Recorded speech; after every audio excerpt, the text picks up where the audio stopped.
Инцидент на юбилее Киркорова обсуждает вся страна. Музыкант Филипп Киркоров был крайне удивлен, когда певица Наташа Королева подарила ему на 55-летие портрет от ее мужа Сергея Тарзана Глушко. Исполнитель признался в своем микроблоге, что ожидал увидеть абстрактную живопись и назвал подругу «ведьмой».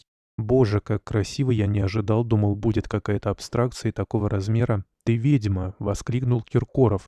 На полотне изображен Киркоров в образе Джина из сказки про Аладдина. Певец восхитился картиной и обратил внимание на ее внушительные размеры. Королева, в свою очередь, призналась, что Глушко потратил целый месяц на написание полотна. На обратной стороне картины Тарзан оставил послание для именинника. «Поп королю от короля поп», — написал Глушко. Ранее Киркоров заявил о намерении сыграть Джина в бродвейском мюзикле «Аладдин». Тем временем многие недоумевали, как в такое время можно громко что-то праздновать, но Филипп Киркоров изменил бы себе, если бы в очередной раз не бросил вызов прежде всего самому себе и, конечно, общественности, и в который раз нарвался на восторге, а вместе с ними на критику и осуждение. По-другому у большого артиста, в которого к своим 55 годам он вырос, во всех смыслах этого слова не бывает. Он несколько лет молчал, откладывал концерты, которые задолжал публике за время пандемии, и решил, что 55 лет – весомый повод. Такие шоу, как нынешнее юбилейное, не делается за один день. Он готовил его без преувеличений несколько лет, подозреваю, когда случилась спецоперация в сопредельном государстве, долго размышлял, показывать его сейчас или нет, и логически мысля решил, праздники никто не отменял. А поскольку скромностью никогда не отличался, еще Пугачева отмечала в нем эту черту, решил гульнуть по полной. В конце концов, как сказал Леонид Парфенов, другого времени, чтобы жить, у нас не будет, нельзя это время пережидать. Сначала были 3 аншлага в питерском БКЗ «Октябрьский», в зале, с которого и стартовала его карьера ровно 30 лет назад, затем 4 концерта в Кремле. Финальный 30 апреля он дал в свой день рождения. Перед мероприятием артист лично вручил пригласительные нескольким сотням своих гостей.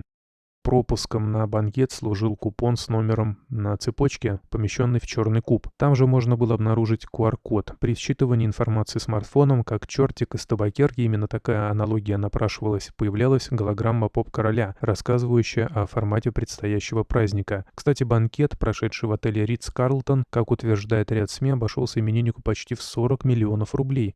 Гостей в тот вечер угощали устрицами, крабами, черной икрой и прочими деликатесами, на которые не поскупился юбиляр. Его день рождения начался с поздравления сына и дочери, артист охал и ахал, принимая подарки, сделанные детскими руками, рисунки и песню, записанную Аллой Викторией по случаю. Кто же продюсер этой песни, задавался риторическим вопросом счастливый отец. Кремль был переполнен до предела, без преувеличения за несколько дней до юбилейного концерта в кассах не было ни одного билета. В течение 3-часового шоу прозвучало 34 песни, и чуть ли не на каждый артист менял наряды, умудряясь сделать это без пауз. Все это очень напоминало Диснейленд для взрослых, ярко, красочно, динамично. Первая часть шоу, состоящая из золотых хитов, была посвящена относительно свежим трекам, среди которых, впрочем, попадались и ремейки. Были абсолютные примеры, в частности, дуэт «Хобби» с певицей украинского происхождения Анной Асти. Впереди у Филиппа еще 106 выступлений, которые пройдут от Калининграда до Южно-Сахалинска. В рамках большого юбилейного тура до конца 2023 года, сообщил исполнительный продюсер шоу Киркорова Александр Запорожец.